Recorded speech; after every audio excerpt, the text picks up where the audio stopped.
Hello, my friends. I am with a good friend of mine, and I'm excited to introduce him because we were teammates at USC together. We came in as freshmen together in 1988. DeChon Burns. He is the head coach at Linfield Christian School in Temecula, California, which is more or less between Orange County and San Diego, give or take. But DeChon has a long history of coaching and knows about the recruiting process. He's involved in it year after year with numerous players from his team going on to colleges. DeChon coached at USC, at UTEP, at Texas Southern, the Florida Gators. Then he went on to the NFL with the Washington Redskins and the San Francisco 49ers, the Eagles. And for the last 10 years, he's been at Linfield Christian School, and he is the head coach and is dealing with the recruiting process on a daily basis. DeChon, thank you for joining me. Welcome to the program. Appreciate it. Mr. Lavin, aka Mad Dog, the aggressor. Good seeing you, man. Thank you for having me. This is awesome. No, I appreciate it. I've been wanting to get you on for a long time. You and I have talked quite a bit offline, and I've had several college coaches, most three of them that you and I played for.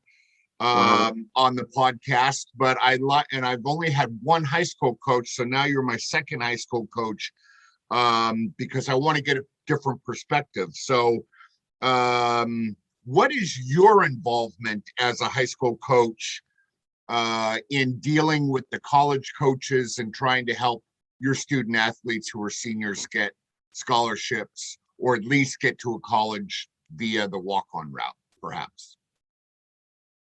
So this is my second high school job, or third, excuse me.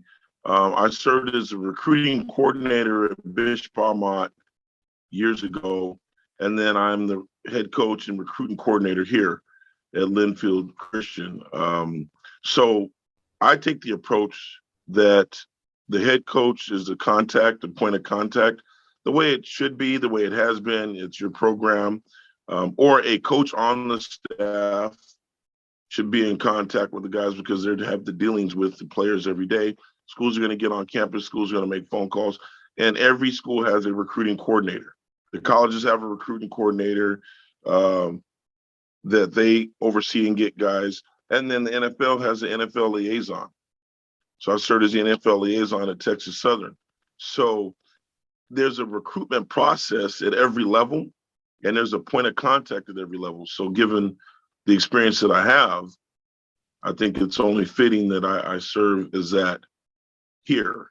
And the main job is to contact schools, get a hold of recruiting coordinators, area coaches, position coaches, and form relationships and get contact and get your content and your film out and transcripts out to those schools. Speaking of transcripts, when do you start getting the kids to really focus on grades and their transcripts? Freshman year. Because we talk about it because everything counts. There's no off year, right? I know in 2016, when you and I played, you needed a 2.0 and a 830, I think, minimum SAT score, providing your GPA was right. So you need a 2.0, like an 830 or something like that. So you couldn't have bad years. In 2016, it changed.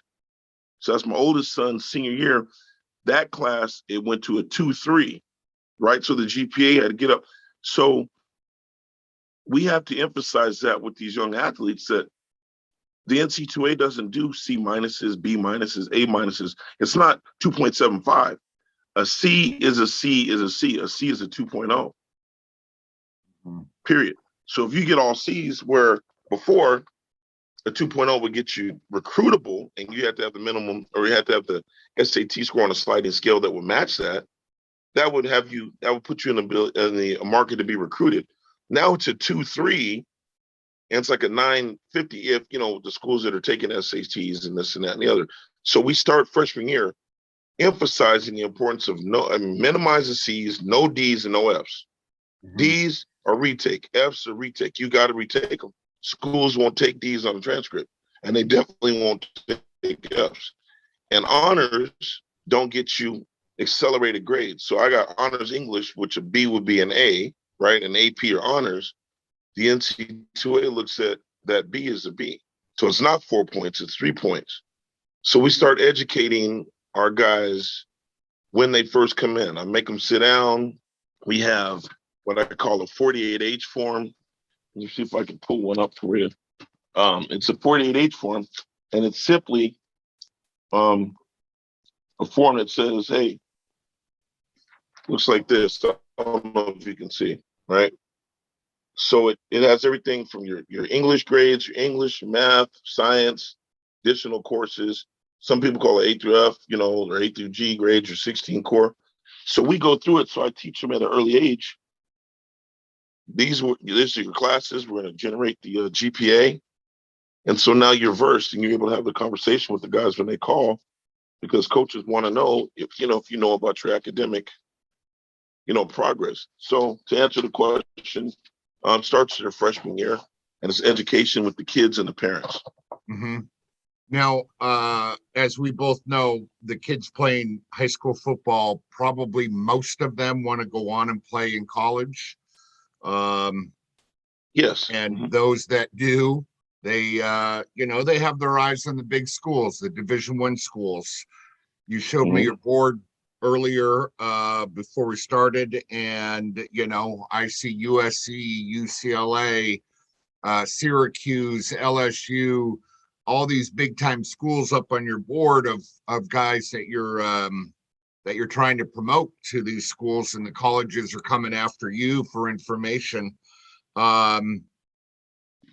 If a kid is looking to play D1, but you being knowledgeable think he's probably not a D1 guy, he might be a Division I AA or D2 guy, do you sit down and have the heart-to-heart with them and say this is probably where you're best suited to play?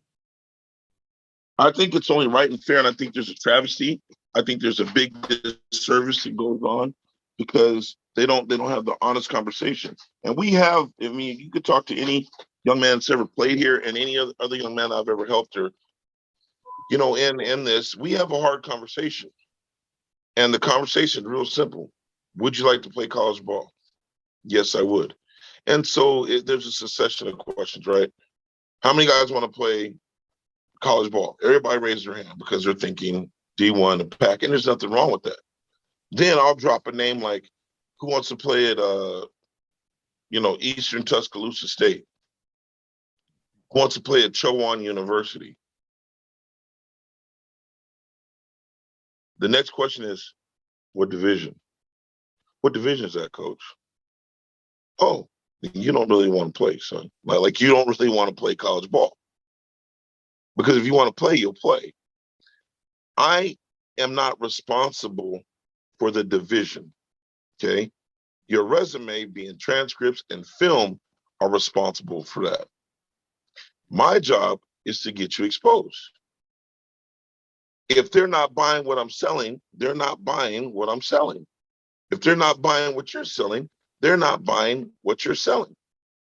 And I come from an area or a position or a vantage point of having been the guy with the different polo coming into the school and having direct marching orders from my recruiting coordinator, my offensive defensive coordinator, telling me we need a 6'4", 250-pound DN that runs a 4.6.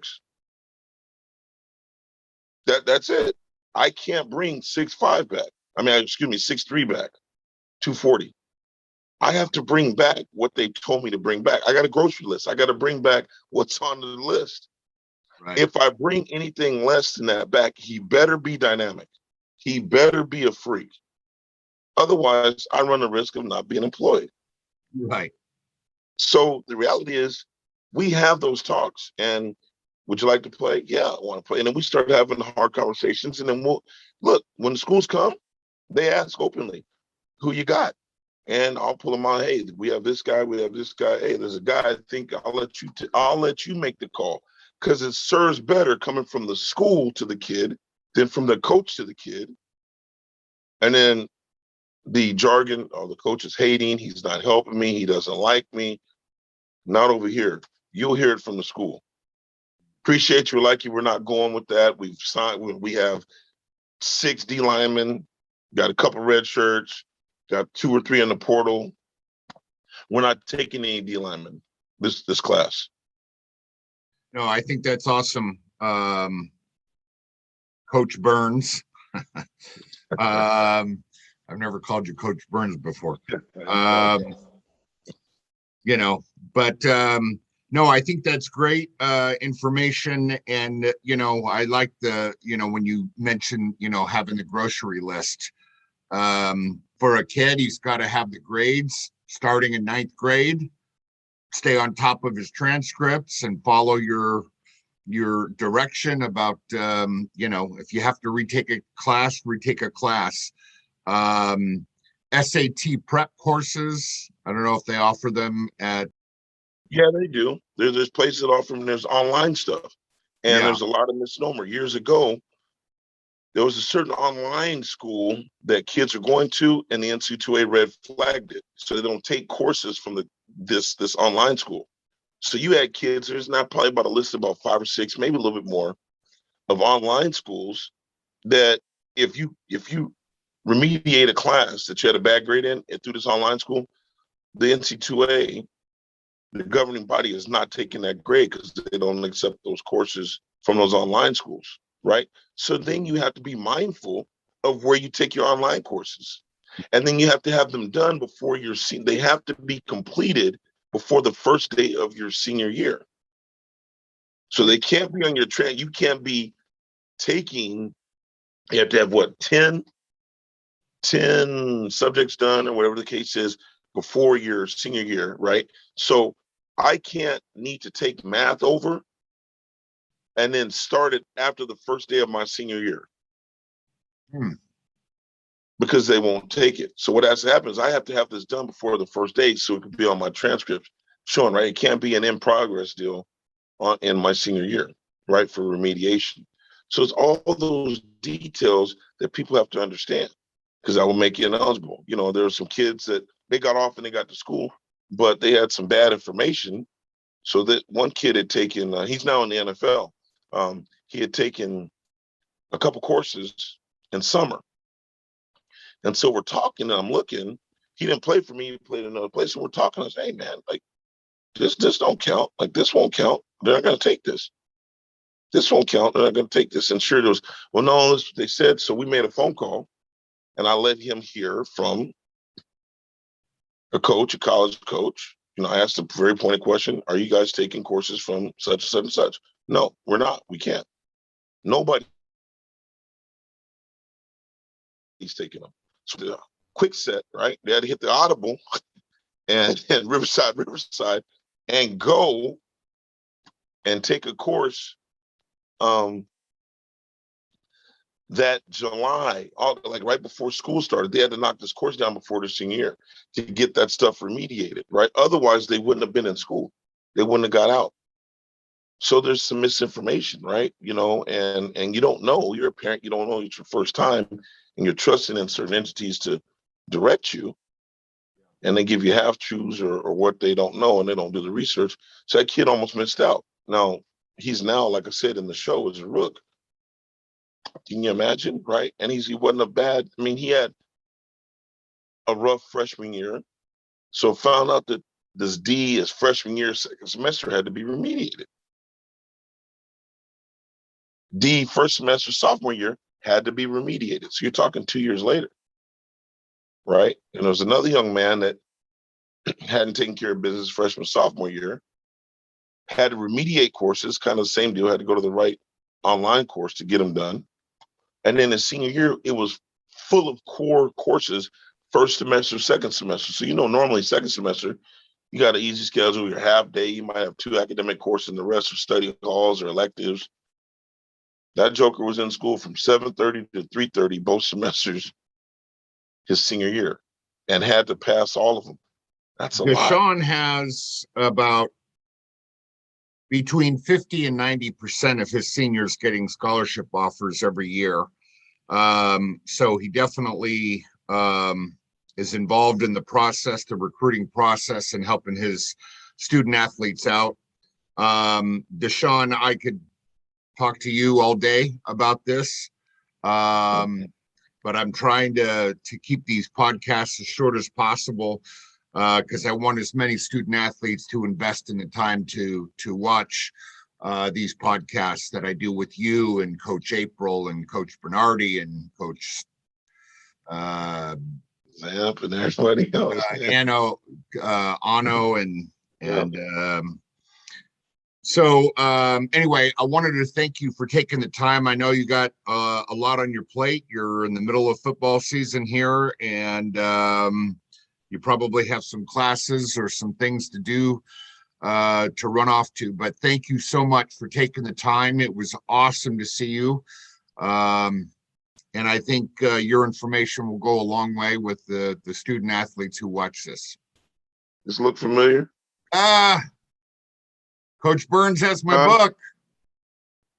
Yeah, remember we talked about it, you sent it, and I actually we had a quarterback that kind of went through some stuff, kind of had an injury, and I remember giving it. I think you spoke to one of our kids, so I want to say thank you, Tim. You made an impact, and the book was awesome.